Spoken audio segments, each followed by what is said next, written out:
gentlemen.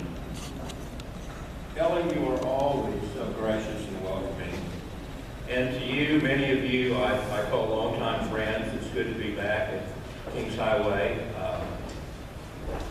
It's great to come in this sanctuary. The architecture is marvelous, and just to be here, but that's kind of meaningless unless there are people here. And thank you for being the church you are, and for hearing these words today. I have an occasional need for a business card. You remember what these used to look like. Now they say, well, just, let me have it. I put it in my phone. But once in a while, somebody needs a business card. And so I had one printed up. I did it myself, of course. But it says, George Latimer, retired person, advice, adages, aphorisms. Those are supposed to be wise sayings. I looked it up. Small home repairs when I feel like it, and other information on there. Kathy, my wife, and I have a standing joke that I always try to keep my phone with me because somebody might call me and ask for some advice. But nobody ever calls asking for advice. No one really wants advice. And every generation is stuck with a problem of how do you pass on the collective wisdom that they have all learned through trial and error, mostly error. How do you pass on to those younger persons the things that have been passed on to you? Well, one of the ways we do that is through stories. We tell children the story of the little engine that could. I think I can. I think I can. We ask our youth to read To Kill a Mockingbird.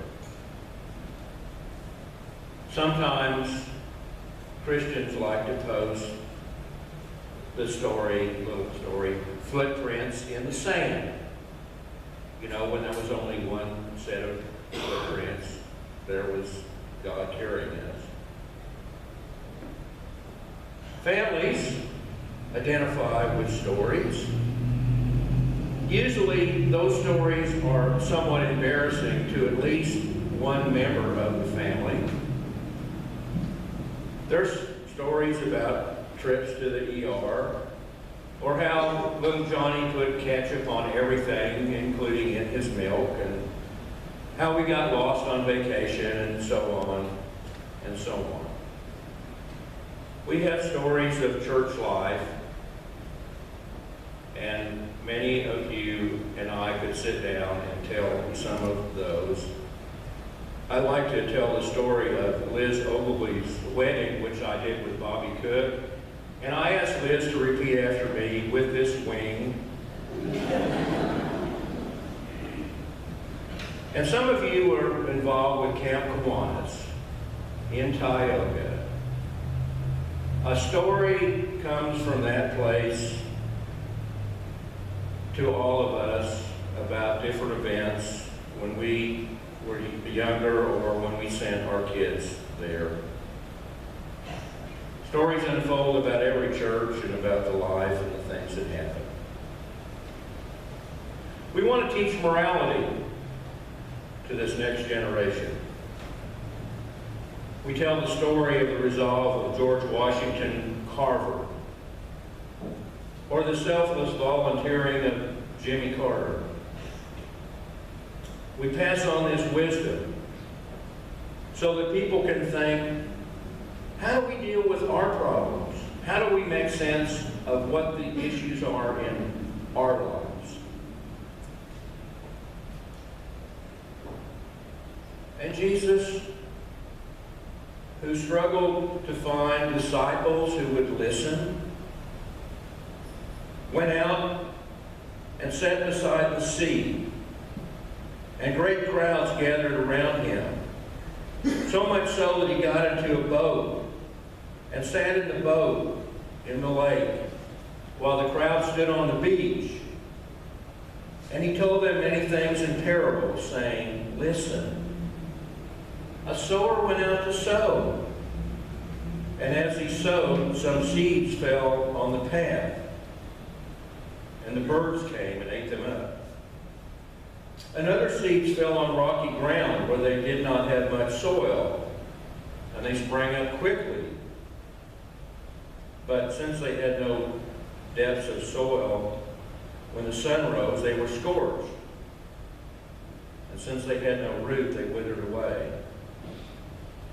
Another seed fell among thorns, and thorns grew up and choked them. And other seeds fell on good soil and brought forth grain, some 100-fold, and some 60, and some 30.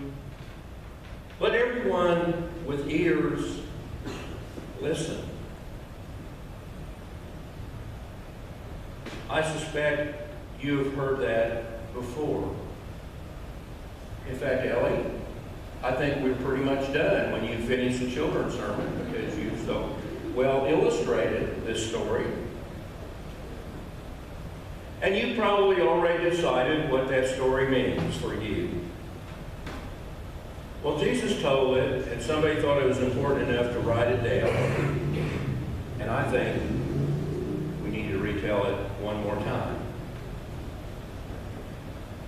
You know, we're into rebranding things. Did you know that now prunes are called dried plums? Doesn't that sound much more delicious? You know, the names of things are important. So let's call it the parable of the careless sower. The farmer who is extravagant and indiscriminate with this seed. And what would one conclude in that? Maybe the moral of this parable is to be generous with the giving of yourself. Or we could try to call it the parable of the miraculous harvest. Against all odds, this tiny thing thrown on the ground somehow becomes a plant, 100-fold, perhaps. Maybe the moral for you would to believe in God's ultimate blessing in your life. Or maybe it's the story of the helpless seeds, where it's all about where you land. Some are more fortunate than others. And perhaps the conclusion would be to be compassionate and understanding toward everyone, because it wasn't their choosing where they landed. Or maybe it's the parable of the good soils. For even in great soil, some produce more than others. Maybe the conclusion is there's 4 types of soil. In our heart: hardened, barren, thin and rocky, weedy, good. Or maybe this parable is about the secret of the sower, because some heard, but they didn't get the point. And the moral is to hear and accept and bear fruit. Well, maybe these are all good conclusions, but it is a parable, and there really is no final answer as about what this means. Maybe you interpreted one of these teachings for you, but there is no single answer. And you know what? I don't really have any advice about that. Because a parable literally means to throw alongside. It's to bring a teaching of Jesus alongside your life right now as you consider how you can be a disciple of His. Jesus told these little stories to encourage deep thinking about timeless truth. Now, Jesus never mentioned the internet or Facebook or exploitation movies or health insurance. But it is his teachings of compassion and inclusion and community and mutual responsibility that are the grounding for our ethic in all these areas, the ones that didn't exist in his time and the ones that will come along as new temptations as time passes. Just an aside, we seem to keep having legal battles about posting the Ten Commandments in public places. I've been very curious why there's not been a lot of interest in posting the Beatitudes. Blessed are. Maybe Jesus was a bit too radical with his openness to everyone and emphasis on taking care of the weak and the poor. Just an aside. In most gatherings of the followers of Jesus, there is kind of a division about what is most important. For some, it's about the individual. Your personal actions are primary. Your walk with God, your personal ethics, your decisions that you make, what you do with your time, that's the most important thing. For others, what we do as a body together becomes more important. Are we involved in issues that deal with the great problems of our time? Issues of social justice and fairness. That's what's important.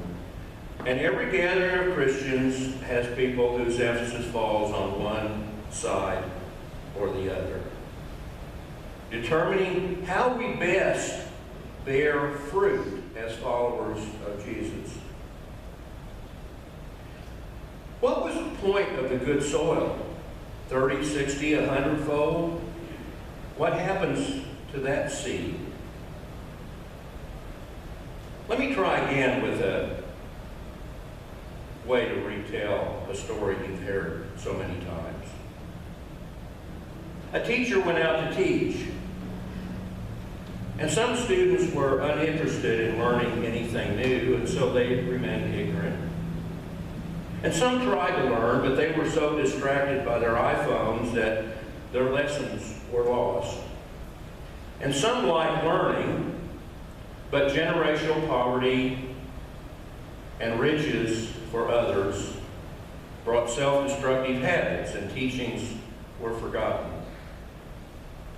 But some were open and gained skills and were successful in their careers and contributed to their community and loved knowledge. And some even became teachers themselves. Or how about this one? An evangelist went out to preach, and some heard but would not believe, and they remained as they were. And others heard and formed churches, but they were places of convenience. And there was more interested in bake sales than Bible study. And without depth, they died at the first controversy. And others created successful congregations, but the world and the neighborhood changed. And what they had always done didn't work anymore, and they withered. And some were organized for death, and they were fearless in mission and generous in spirit, and they were places of joy and life. Let me try another one. A sower went out to sow. For me to say this is a parable about God, and God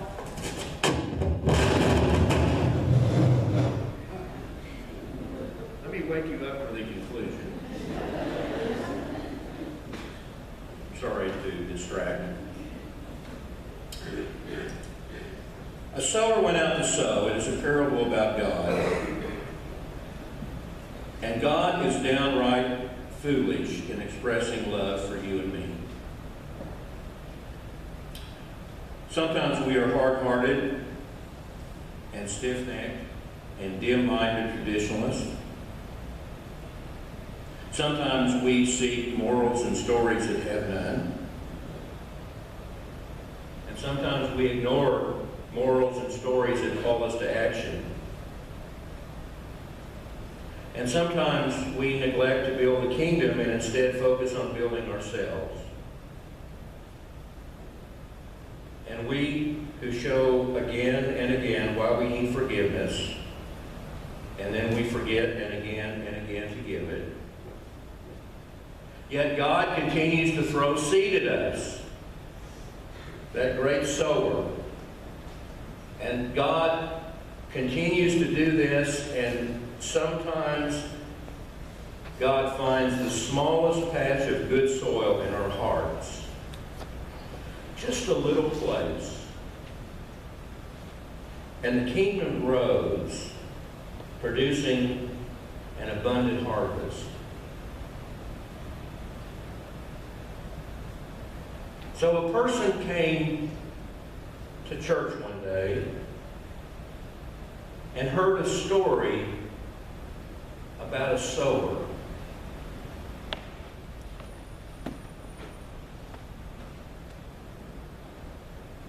Amen. We share in our invitation to discipleship in this congregation that if God has called you to share in this place, working out your discipleship with others here, to come forward as we stand and sing.